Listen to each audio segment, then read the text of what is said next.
ये किसके हैं, ये सवाल मैंने पूछा। मैंने पार्लियामेंट हाउस में प्रूफ देके, जो मीडिया रिपोर्ट से मैंने निकाला, अदानी जी और नरेंद्र मोदी जी के रिश्ते के बारे में डिटेल में बोला। रिश्ता नया नहीं है, रिश्ता पुराना है। जब नरेंद्र मोदी जी गुजरात के सीएम बने थे तब से रिश्ता है, और उसके बहुत सारे पब्लिक प्रूफ्स हैं। हवाई में बैठे हुए थे अपने दोस्त, अपने मित्र के साथ, पार्लियामेंट में मैंने दिखाई। यह सवाल मैंने पूछा। फिर मेरी स्पीच को एक्सपंज किया गया। मैंने स्पीकर को डिटेल चिट्ठी लिखी, पॉइंट बाय पॉइंट, कि मैंने कहा कि एयरपोर्ट्स अदानी जी को रूल बदल के दिए गए हैं। ये लीजिए रूल की कॉपी, उसको बदला गया है। चिट्ठी लिखी, कोई फर्क नहीं पड़ा। फिर मेरे बारे में मंत्रियों ने पार्लियामेंट में झूठ बोला कि मैंने विदेशी ताकतों से मदद मांगी। मैंने ऐसी कोई बात नहीं की है। मैंने कहा स्पीकर से, मैंने जाके कहा, स्पीकर सर, पार्लियामेंट का नियम है कि अगर किसी मेंबर पर कोई एक्यूजेशन लगाता है तो उस मेंबर को जवाब देने का हक होता है। मैंने एक चिट्ठी लिखी, उस चिट्ठी का जवाब नहीं आया। दूसरी चिट्ठी लिखी, उस चिट्ठी का जवाब नहीं आया। फिर मैं स्पीकर के चेंबर में गया। मैंने स्पीकर सर से कहा, स्पीकर सर, ये कानून है, ये रूल है, इन्होंने झूठा आरोप लगाया है, मुझे आप बोलने क्यों नहीं दे रहे हैं? स्पीकर सर मुस्कुराते हैं, कहते मैं नहीं कर सकता। और फिर उसके बाद आपने सबने देखा क्या हुआ। सवाल पूछना मैं बंद नहीं करूंगा। नरेंद्र मोदी जी का अदानी के साथ क्या रिश्ता है और 20,000 करोड़ रुपए किसके हैं, मैं पूछता जाऊंगा। मुझे कोई डर नहीं लगता इन लोगों से। और अगर ये सोचें कि मुझे डिस्क्वालीफाई करके, धमका के, जेल में डाल के मुझे बंद कर सकते, नहीं, मेरी वो हिस्ट्री नहीं है। मैं हिंदुस्तान के लोकतंत्र के लिए लड़ रहा हूं और मैं हिंदुस्तान के लोकतंत्र के लिए लड़ता रहूंगा। किसी चीज से नहीं डरता हूं, यह सच्चाई है। अब आप सवाल पूछिए, एक एक करके प्लीज। हम I say it in English also. Sorry, I say it in English also. The question begins few weeks back in Parliament, where I asked the Prime Minister a very specific set of questions. Question number 1, 20,000 crore rupees or $3 billion are in shell companies owned by Mr. Adani. Mr. Adani could not have generated this money. He's an infrastructure business. Where did this money come from? Whose money is it? That was the first question. Whose shell companies are there? These companies are working in the defense field. Why does nobody know whose money this is? There is a Chinese national involved in this. Why is nobody asking the question, who is this Chinese national? That was the first question. Second question was, set of questions with proof were, what is the Prime Minister's relationship with Mr. Adani? I showed a picture of the Prime Minister and Mr. Adani's plane relaxing.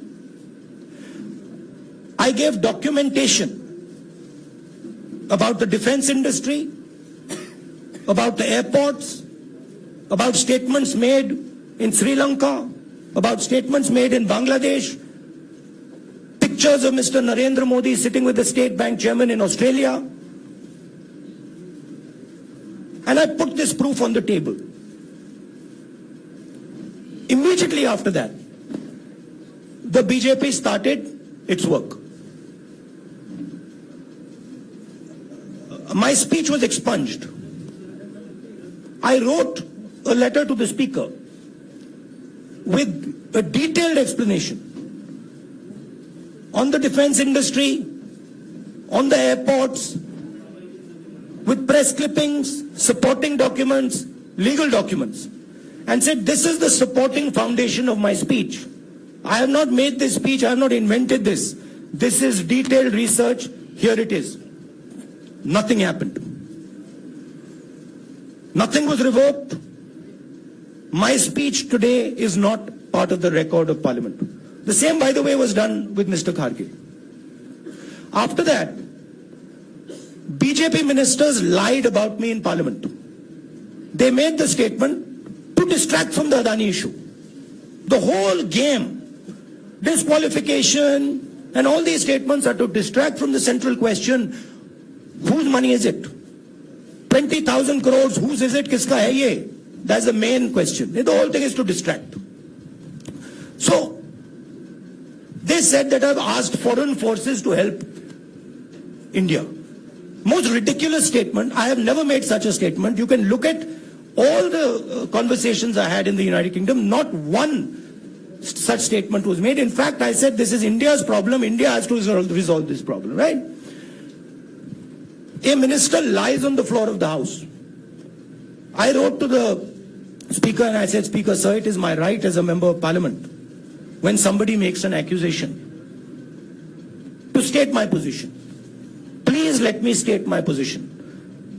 The first letter is not answered. I then write a second letter with more details, saying the names and what was said. Still no answer. I then go to the Speaker's chamber and I say, Speaker, sir, what is going on? We live in a democracy. You are the defender of that democracy.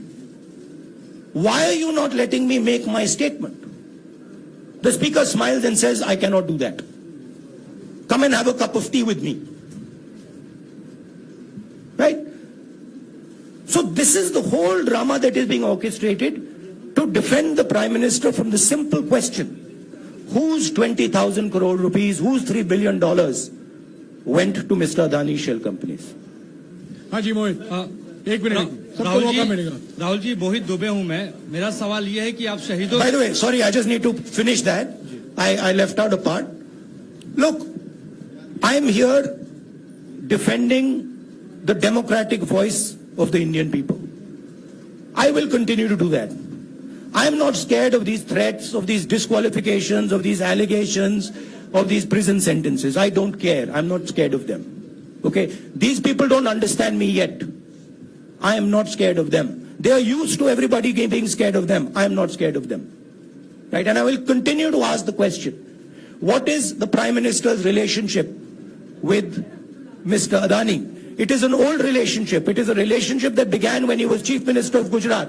Mr. Adani constructed the idea of Resurgent Gujarat, organized all that. This is a partnership. It's a close partnership. I'm going to keep asking that question.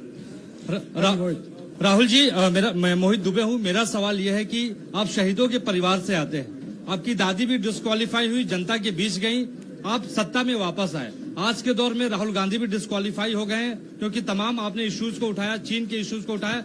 क्या राहुल गांधी भी जनता के बीच में जाएंगे और वही वापसी फिर से करेंगे? राहुल गांधी भारत जोड़ो यात्रा में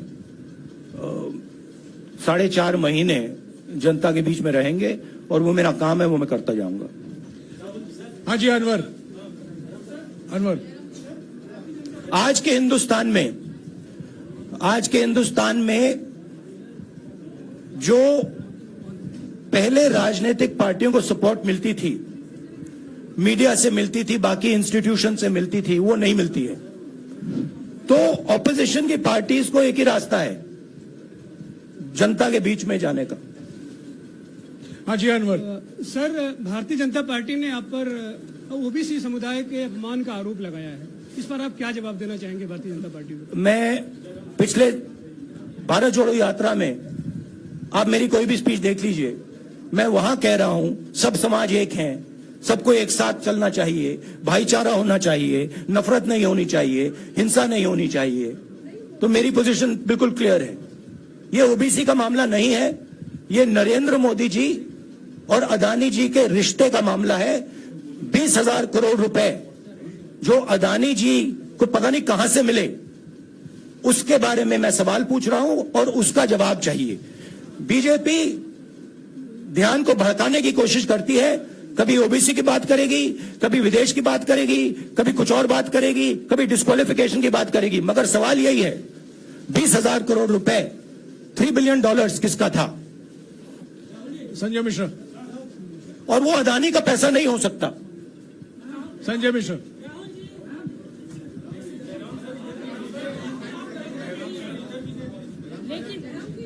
आपने कहा आप डरते नहीं हैं, लेकिन स्टेट के टारगेट पे है और स्टेट आपके खिलाफ है, पूरी स्टेट, पूरी मशीनरी आपके खिलाफ है।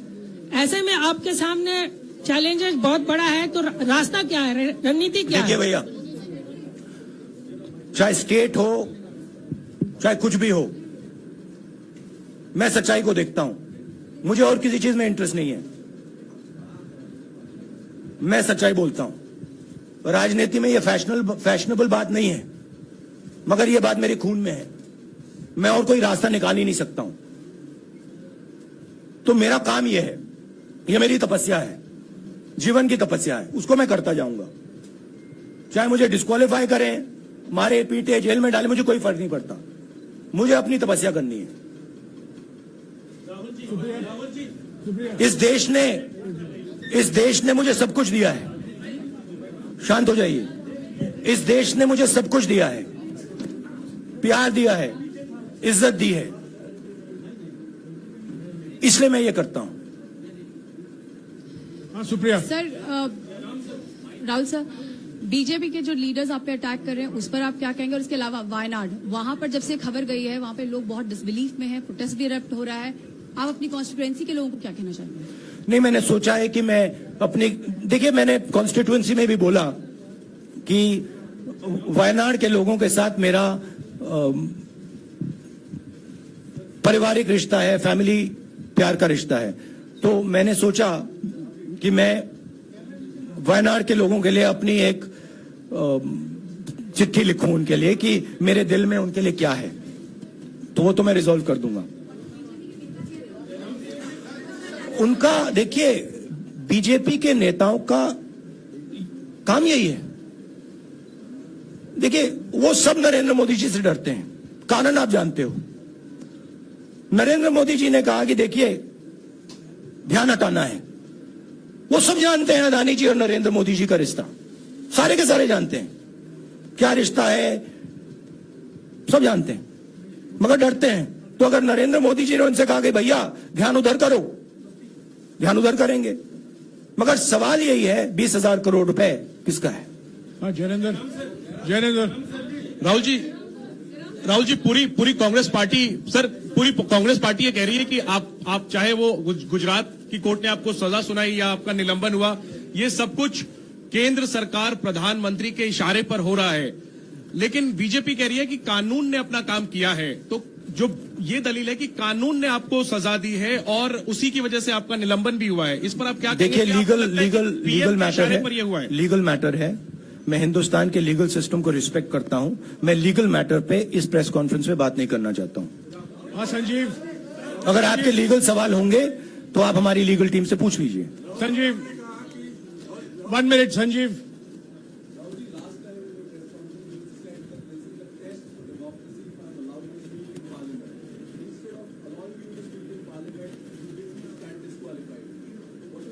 No, look, please understand why I have been disqualified. I've been disqualified because the Prime Minister is scared of my next speech. He's scared of the next speech that is going to come on Adani, right?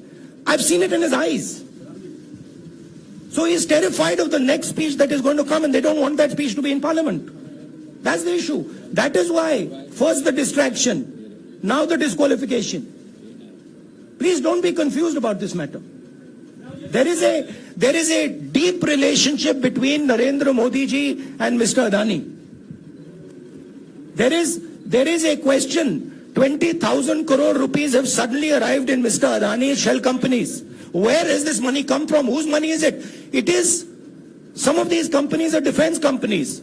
Why is the defense ministry not asking this question? Why is the defense ministry not asking the question? But please explain to us, whose money is this that is being spent on our drone development, that is being spent on our missile development, that is being spent on our ordnance production? Why is the defense ministry not asking this question?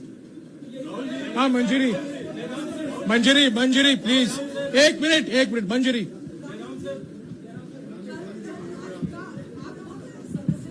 रद्द हुई तो उसके बाद बहुत सारे ऐसे विपक्षी दल जो अभी तक कांग्रेस से दूरी बना के चलते थे वो भी आपके समर्थन में आए। तो आपको क्या लगता है अब वो समय आ गया है जब सारे विपक्ष को एकजुट हो जाना चाहिए? मैं उन सब विपक्षी दलों का धन्यवाद करता हूं कि उन्होंने इस बात में हमारी सपोर्ट की और हम सब मिलके काम करेंगे। रंजीता जिस बयान को लेकर आपको ये सजा सुनाई गई है, क्या आपको लगता है, आपको अफसोस है उस बयान को लेकर? क्या कहेंगे उस बयान पर? अब देखिए, अब ये लीगल डिस्कशन है, उस पे मैं टिप्पणी नहीं करना चाहता हूं क्योंकि ये कोर्ट में मामला है। मगर मैं जो भी सवाल उठाता हूं वो सोच समझ के उठाता हूं। हाँ जी, नीरज राहुल जी अभी कुछ ही दिन पहले लक्षद्वीप के सांसद मोहम्मद फैजल की सदस्यता गई थी और बाद में हाईकोर्ट ने स्टे कर दिया था। अभी उनकी मेंबरशिप रीइंस्टेट नहीं हुई है। देखिए, सुन लीजिए। हाँ। राहुल जी सुन लीजिए, अभी उनकी सदस्यता रीइंस्टेट नहीं है, लेकिन चुनाव आयोग ने चुनाव की घोषणा करने के बाद उसे रोक दिया था। अगर ऊपरी अदालत से आपको स्टे मिलता है तो आपको उम्मीद है कि लोकसभा स्पीकर भी आपकी सदस्यता को बहाल कर देंगे? मुझे उम्मीद में कोई इंटरेस्ट ही नहीं है। चाहे मुझे सदस्यता मिले ना मिले, मैं अपना काम करूंगा। अगर ये मुझे परमानेंटली डिस्क्वालीफाई कर दें तो भी मैं अपना काम करूंगा। अगर मुझे रीइंस्टेट कर दें तो भी मैं अपना काम करूंगा। मुझे कोई फर्क नहीं पड़ता मैं पार्लियामेंट के अंदर हूं या बाहर हूं, कहां हूं। मैंने आपसे कहा मुझे अपनी तपस्या करनी है, मैं उसको करके दिखाऊंगा। आपके लिए नहीं, अपने लिए। रवि, एक मिनट रमन। हाँ। एक मिनट रमन।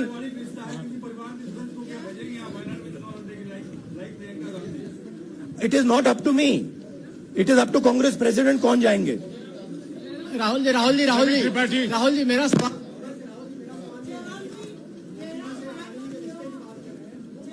आपके यहाँ बैठे हैं। हाँ। दोनों मुख्यमंत्रियों का भी अडानी जी से रिश्ता है, उनके साथ लेन देन का मामला, उसका कहा धंधे का मामला है। लेकिन क्या धंधे का मामला, क्या बात कर रहे हैं? ये धंधा रोकेंगे ये लोग? जिनके पास जो भी स्टेट का उनके साथ नाता है, जो भी बिजनेस चल रहा है, वो बिजनेस रोका जाएगा क्या? देखिए, सिंपल सी बात है, आप डिस्ट्रैक्ट करने की कोशिश मत कीजिए। 20,000 करोड़ रुपए अदानी जी की शेल कंपनीज में कहां से आए? आप इंक्वायरी कीजिए। अगर बात निकली कि हमारे चीफ मिनिस्टर का पैसा है तो इनको जेल में डाल दीजिए।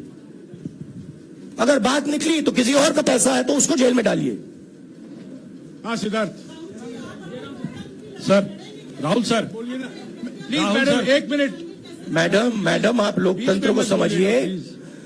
ये जो पैनिक रिएक्शन इन्होंने किया है नरेंद्र मोदी जी ने, इससे सबसे ज्यादा फायदा मिलेगा विपक्ष को। ये इन्होंने हमें हथियार पकड़ा दिया है। ये आप बात समझिए। ये मोदी जी पैनिक में आ गए कि बात निकल जाएगी, ये 20,000 करोड़ रुपए किसके हैं, डर गए, घबरा गए। इन्होंने पूरा सीक्वेंस शुरू कर दिया। ये विपक्ष को सबसे बड़ा इन्होंने हथियार दिया है। राहुल जी, क्योंकि जनता के माइंड में अब एक सवाल आ गया है कि जनता जानती है कि अदानी जी भ्रष्ट व्यक्ति है। अब जनता के माइंड में यह सवाल उठा है कि इस भ्रष्ट व्यक्ति को हिंदुस्तान का प्रधानमंत्री क्यों बचा रहा है। यह मतलब अब सब कुछ बीजेपी के लोग, नरेंद्र मोदी जी सब कुछ इस व्यक्ति को बचाने के लिए क्यों कर रहे हैं। दूसरा सवाल, बीजेपी के लोगों ने कहा कि अदानी पर आक्रमण देश पर आक्रमण है। मतलब इनके माइंड में देश अदानी है और अदानी देश है। बात समझिए। राहुल जी, हाँ, सिद्धार्थ। राहुल जी, मेरा सवाल आपसे ये सिद्धार्थ। है कि जब आप ये फैसला सामने आया, आपको मैक्सिमम पनिशमेंट जो है इसमें हो सकती है वो आपके लिए मुकर्रर की गई। इस बीच कई लोगों ने ये भी कहा, आपके पार्टी के भी एक सांसद ने कहा कि कम से कम जज को ये देखना चाहिए था कि सामने जो शख्स है वो एक गांधी परिवार से आता है। इस पर आप क्या कहेंगे? और आपको लगता है मैक्सिमम पनिशमेंट जो है आपके केस में, मैक्सिमम पनिशमेंट आपके लिए मुकर्रर की गई, क्या आपको इसके पीछे क्या कहना है आपका? वही मैंने कहा, अगर डिस्ट्रैक्शन करना है, मैक्सिमम पनिशमेंट की तो जरूरत है। मिनिमम पनिशमेंट से बात थोड़ी बनेगी। मैं तो सोच रहा था भैया 5 साल होते, 7 साल होते, 10 साल होते, वो भी मिल जाता। मुझे क्या फर्क पड़ रहा है? यार Rajdeep,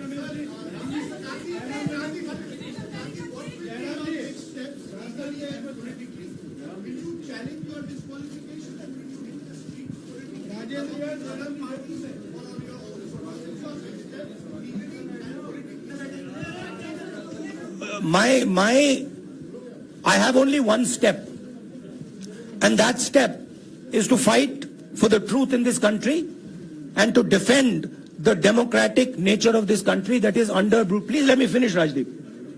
Unless you want to answer it for me. You do that also sometimes. Yeah. So my job, as I see it, is to defend the democratic nature of this country. And I will do whatever I have to do to defend the democratic nature of this country. What does that mean? That means defending the institutions of this country. That means defending the voice of the poor people of this country. That means telling the people of this country the truth about people like Mr. Adani, who are basically exploiting the relationship they have with the Prime Minister. yeah, Pallavi, please 1 second. Let's go. Look, see, these are legal matters. It makes me no difference. I told them, it makes me no difference if I'm disqualified, not qualified, whatever. It makes me no difference. Disqualify me for life. Put me inside jail. I will keep going. I will not stop. Mr. Gandhi, Yeah, Mr. Pallavi. Gandhi, 2 things here. One, are you worried or apprehensive about the political relevance of, say, the opposition and the Congress Do I look party worried to you? One. Second, Do I look worried to you? I'm excited. I'm happy that these people have given me the best gift they could give me. And second, Mr. Gandhi, is that BJP's reaction since yesterday is that if you hadn't torn the ordinance then perhaps you wouldn't be facing the law today. Your response to that? My response to that is that when somebody is guilty of something, they want to distract everybody's attention. Right? If you catch a thief, the first thing he says is, I didn't do it. The second thing he says, look there, look there, look there, look there. Right? That's what the BJP is doing. We have caught 20,000 crore rupees entering Mr. Adani's companies. Nobody knows whose money that is. That money cannot be Mr. Adani's money. He does not generate this type of money. So that money has come from someone. All this, OBC, disqualification, anti-national, all this is to distract from the panic that the Prime Minister is feeling. That his relationship with Mr. Adani is going to be exposed. Let me tell you, that relationship is going to be exposed. Nobody is going to stop that. It is going to happen. Because the opposition is going to press this thing until we find the answer. हाँ रवि, सिसोदिया जी को दे दो। राहुल जी जो judgement आया उसको लेकर BJP ने उसको किया है कि आपने ओबीसी का अपमान किया। पूरे देश में प्रेस कॉन्फ्रेंस करने की तैयारी कर रहे हैं कि आपने ओबीसी का अपमान किया था। भैया देखिए, पहला आपका अटेम्प्ट वहां से आया, दूसरा आपका अटेम्प्ट यहां से आया, तीसरा आपका अटेम्प्ट यहां से आया। आप इतनी डायरेक्टली बीजेपी के लिए क्यों काम कर रहे हो? थोड़ी डिस्कशन से करो यार, थोड़ा घूम घाम के पूछो। क्या आपको ऑर्डर दिया है क्या? देखो मुस्कुरा रहे हैं। घूम घाम मैं आपको उदाहरण देता हूं, आप थोड़ा घूम घाम के निकाल लो बोलो। देखो ऐसे बोलो पहले, राहुल जी, हाँ, तो please if you want to work for the BJP, then bring a BJP flag symbol here and put it on your chest. Then I'll answer you the same way I answer them. Don't pretend to be a press man. Vikrant, Rahul ji, हवा निकल गई। Rahul ji, BJP के लोग बार बार ये बात कहते हैं कि आपने जब विदेश में जाके भाषण दिया तो उन्होंने कहा माफी मांग लेते, अभी कहा कि कोर्ट में आपसे कहा कि आप माफी मांग लेते। तो जब ये लोग कहते हैं राहुल गांधी माफी मांग लेते, तो राहुल गांधी क्या सोचते हैं? राहुल गांधी सोचता है मेरा नाम सावरकर नहीं है, मेरा नाम गांधी है। गांधी किसी से माफी नहीं मांगता। और मैंने कहा पार्लियामेंट हाउस में, कहा कि भैया मुझे बोलने दीजिए ना, एक बार तो बोलने दीजिए। 2 बार चिट्ठी लिखी, तीसरी बार मैं पर्सनली स्पीकर से जाके कहता हूं, स्पीकर सर प्लीज, आप डेमोक्रेसी के लोकतंत्र के आप प्रोटेक्टर हैं, मुझे बोलने दीजिए। मुस्कुरा के कहते हैं भैया मैं तो नहीं कर सकता। आप नहीं कर सकते तो कौन कर सकता है? शायद मुझे जाके मोदी जी से पूछना पड़े, वो तो करने नहीं देंगे। तो मेरा जो पॉइंट है, इस देश में लोकतंत्र खत्म हो गया है। इस देश के लोग जो इनके दिल में है, हमारे दिल में है, बोल नहीं सकते हैं। इस देश के इंस्टीट्यूशन पर आक्रमण हो रहा है। और उस आक्रमण का मैकेनिज्म क्या है? उस आक्रमण का मैकेनिज्म नरेंद्र मोदी जी और अदानी जी का रिश्ता है, वो फाउंडेशन है। मैं नरेंद्र मोदी जी पर सवाल नहीं पूछ रहा हूं, मैं अदानी जी पर सवाल पूछ रहा हूं। बीजेपी अदानी जी को क्यों प्रोटेक्ट कर रही है? आप नरेंद्र मोदी जी को प्रोटेक्ट कीजिए। मैं अदानी जी पे पूछ रहा हूं, आप अदानी जी को क्यों प्रोटेक्ट कर रहे हो? आप इसलिए अदानी जी को प्रोटेक्ट कर रहे हो क्योंकि आप ही अदानी हो। Thank you.